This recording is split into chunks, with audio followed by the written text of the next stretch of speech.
دوستو آداب. میں آپ سب کا بہت شکر گزار ہوں کہ آپ نے میرا پچھلا ویڈیو سنا اور پسند کیا اور اپنی رائے کا اظہار بھی کیا، جس سے مجھے اس بات کا حوصلہ ملا، ایک تحریک ملی کہ میں اس پر مزید گفتگو کروں. تو بات جو ہے، موضوع تھا لکنت، یعنی اٹکنا. پچھلی بار جن چیزوں کا ذکر ہوا ہے ان سے آگے بڑھ کر میں یہ کہوں گا کہ مجھے اچھی طرح سے یاد ہے کہ بچپن میں، اب یہ اچھی طرح یہ تو یاد نہیں ہے کہ اس وقت میری عمر کیا تھی، بٹ یہ یاد ہے کہ میں اچھی طرح سے بول سکتا تھا. اور ایک حادثہ میرے ساتھ پیش آیا، یعنی ایک خوفناک چیز سے میں ڈر گیا. لمبا قصہ ہے. ایک خوفناک چیز سے میں ڈر گیا اور بے ہوش ہو گیا، اور اس کے بعد جب مجھے ہوش آیا اور میں بولنے لگا تو مجھے احساس ہوا کہ میری زبان میں گانٹھ پڑ گئی ہے اور میں اچھی طرح سے فلنٹلی بول نہیں سکتا ہوں. تو میری والدہ بہت پریشان ہو گئیں کہ یہ بچے کو کیا ہو گیا. تو بعد میں جو میرے اسکول میں جو مجھے تجربات ہوئے، وہ اس سے بھی بھیانک تھے، کیونکہ ہمارے یہاں ایک استاد تھے، ٹیچر تھے. میں ان کا نام لینا نہیں چاہتا ہوں اس وقت، اللہ ان کی مغفرت کرے. He was sadist type of man. تو وہ جب اسے معلوم ہوا کہ اس آدمی میں یہ نقص ہے، تو وہ مجھے بار بار اٹھاتا تھا، سوال پوچھتا تھا اور قصے کہانیاں پوچھتا تھا. وہ اس میں کیا ہوا، اس میں کیا ہوا. خاص طور پر ان کا استفسار ہوتا تھا عہد بب کے بارے میں. عہد بب جو عبدالاحد نام کے ہمارے ایک دور کے ماموں تھے، ملنگ تھے، وہ درویش تھے وہ، اور ان کے یہاں لوگوں کا آنا جانا رہتا تھا، تانتا بندہ رہتا تھا. تو کس طرح سے وہ بات کرتے ہیں، کیا کہتے ہیں، تو یہ ایک معمول بن گیا تھا کہ میں ان کو یہ قصے سناؤں. میں نے ایک دن سوچا کہ کیوں نہ میں ایسا کروں کہ اس میں تھوڑا سا اپنی طرف سے کچھ جوڑ دوں، جو میں ان کو عہد صاحب کے بارے میں، عہد بب کے بارے میں بتا رہا ہوں. عہد ماموں ہم ان کو بولتے تھے، اللہ ان کے درجات بلند کرے. تو میں نے سوچا کہ کیوں نہ اپنی طرف سے میں کچھ جوڑ دوں. تو ایک دن میں تجربہ کیا، میں نے کہا یہ تو ٹھیک ہے، میں نے جوڑ دیا، کیوں نہ ایسی کوشش کی جائے کہ عہد صاحب کی آواز کی نقل اتاری جائے. تو جب میں نے کوشش کی تو پہلے ہی کوشش میں کامیاب ہوا. اس سے مجھے اس بات کا احساس ہوا کہ میرے جو ووکل کارڈز ہیں ان میں اللہ تعالیٰ نے یہ صلاحیت رکھی ہے کہ میں لوگوں کی نقل اتار سکتا ہوں. تو میں عہد صاحب کی نقل اتارنے لگا، اور اس سے مجھے ایک کانفیڈنس سا ملا. کیونکہ جب میں کسی اور کی نقل اتارتا تھا اور اس کے لہجے میں بات کرتا تھا، اس وقت مجھے سٹیمرنگ نہیں ہوتی تھی. تو یہاں دو باتیں دھیان دینے کی ہے. ایک یہ ہے کہ خوف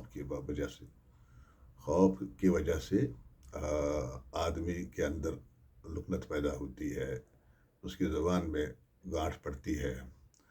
معمول کے حالات میں بھی اگر ہم دیکھیں گے، جب آپ کسی خوف سے دوچار ہوتے ہیں تو آپ کے بول جو ہیں وہ لڑکھڑانے لگتے ہیں، آپ کی زبان لڑکھڑانے لگتی ہے. تو خوف چاہے وہ گھر کا ہو یا کہیں اور کا ہو، کیونکہ ہمارے والد صاحب بہت سخت مزاج کے تھے، اور ہماری والدہ پر ہمیشہ ان کا روب داب رہتا تھا، ایک اسٹرین رہتا تھا، نفسیاتی دباؤ رہتا تھا۔ ہو سکتا ہے جب میں آ، اپنی اماں کے پیٹ میں تھا، اس وقت وہ 9 مہینے ان کے اسٹرین میں گزرے ہوں، اور اس کا بھی ایک اثر رہا ہو کہ ایک چھوٹے سے واقعے سے میری زبان میں لکنت پیدا ہو گئی۔ اس لیے سب سے پہلی بات یہ ہے کہ جس بچے کی زبان لڑکھڑاتی ہے، جس بچے کی زبان آ، جسے ہم کہتے ہیں کہ جس بچے کی زبان میں لکنت ہے، سب سے پہلے اس کو آپ کنڈیسو ماحول، یعنی ایک خوشگوار ماحول دے دیجیے، جہاں وہ فیل کرے کہ میری ایک اہمیت ہے، میں ان لوگوں کے لیے سب سے زیادہ اہم ہوں۔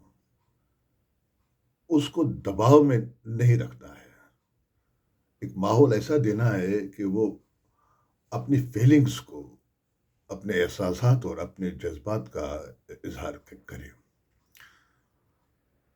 دوسری بات جو ہے، جو میں نے سکول کی کہی، تو ہمارے اساتذہ کی بھی ایک ذمہ داری بن جاتی ہے کہ وہ ایسے بچوں کا خاص خیال رکھیں، ان کو ان سے بولنے کی پریکٹس کرائیں، اور ان کی حوصلہ افزائی کریں، ان کا مذاق نہ بنائیں۔ تو یہاں سے ہائر سیکنڈری میں تو خاص میرے نئے نئے دوست بن گئے، تو یہاں بھی تھوڑا سا میرے اندر ایک کانفیڈنس آ گیا، کیونکہ اب میں فلمیں دیکھنے لگا، اور فلم ایکٹرز جو تھے، دلیپ کمار، پران اور جیون اور آ، کیا نام، راج کمار اور راجندر کمار، آ، آ، یعنی جتنے بھی بڑے بڑے ایکٹرز تھے، ان کی میں میمکری کرتا تھا، اور خاصے لوگ جمع ہوتے تھے، اور یہ سلسلہ آگے چلتا رہا، اور سب سے بڑی بات جو میں یہ کہوں گا کہ لوگ حیران ہوتے تھے کہ اس آدمی کی زبان میں گانٹھ ہے، لکنت ہے، تو یہ کس طرح سے گاتا ہے، کیونکہ اللہ تعالیٰ نے مجھے بہت اچھی آواز عطا کی ہے، جسے ہم سریلی آواز کہتے ہیں۔ آواز کا کھٹکا وہ اللہ تعالیٰ نے مجھے دیا ہے، اور میں بچپن سے ہی گاتا تھا، پہلے اپنی بہن کے لیے لوریاں، اور پھر اپنے لیے گیت، تو وہیں سے میری شاعری کا بھی آغاز ہوا، تو میں نے آئیڈینٹیفائی کر دیا اپنے آپ کو کہ میں ایک شاعر بھی ہوں۔ اور یہ جو تھی دو چیزیں، گائن اور شاعری، ان دونوں سے بھی میرے اندر ایک اعتماد پیدا ہوا، تا وقت کہ میں کالج پہنچ گیا، لیکن کالج میں ایک دقت یہ ہوئی کہ وہاں جو ہے کو ایجوکیشن تھی، یعنی مخلوط تعلیم تھی۔ میں لڑکیوں کے سامنے شرمندہ ہونا نہیں چاہتا تھا کسی بھی صورت میں، پتہ نہیں کیا میری اپنی ان دنوں کی نفسیات تھی کہ نہیں، اگر لڑکے ہنسے بھی میرے اوپر، لیکن لڑکیوں کی ہنسی مجھے برداشت نہیں ہوگی۔ تو میں یہاں دور دور ہی رہتا تھا، میرے دوست ان سے ملتے بیٹھتے تھے، ہم یہ لوگ بیٹھتے تھے، لیکن میں دور دور ہی رہتا، اور وہ پوچھتی بھی تھی کہ یہ آدمی کیوں دور دور بیٹھتا، تو کہتے تھے کہ یہ بہت سنجیدہ قسم کا آدمی ہے، حالانکہ ان میں سے بہت جانتی تھی کہ اس کو یہ پرابلم ہے۔ تو یہاں مجھے شفیق اساتذہ ملے، ہمارے پروفیسر، سب سے زیادہ جنہوں نے میری مدد کی ہے اس سلسلے میں، وہ ہے پروفیسر آ، مشتاق احمد وانی صاحب انگلش کے، اور اردو کے پروفیسر مشعل سلطان پوری صاحب، اور عربی کے پروفیسر مجھے یاد نہیں آ رہا اس وقت ان کا نام، تو شریف صاحب، ہاں، پروفیسر شریف صاحب، تو ان لوگوں نے میری بہت مدد کی، حوصلہ بخشا مجھے، بلکہ جب میرا نمبر آتا تھا رول نمبر کا، تو بشر صاحب نے ایک چیز محسوس کی کہ جیسے ہی میرا نمبر آتا تھا تو آئیں آئیں دائیں بائیں جو بچے لڑکے تھے وہ میرے طرف دیکھتے تھے کہ شاید یہ اٹکے گا. تو اس احساس نے مجھے اس قدر مطلب دباؤ میں لایا کہ ایک دفعہ میں اٹک گیا.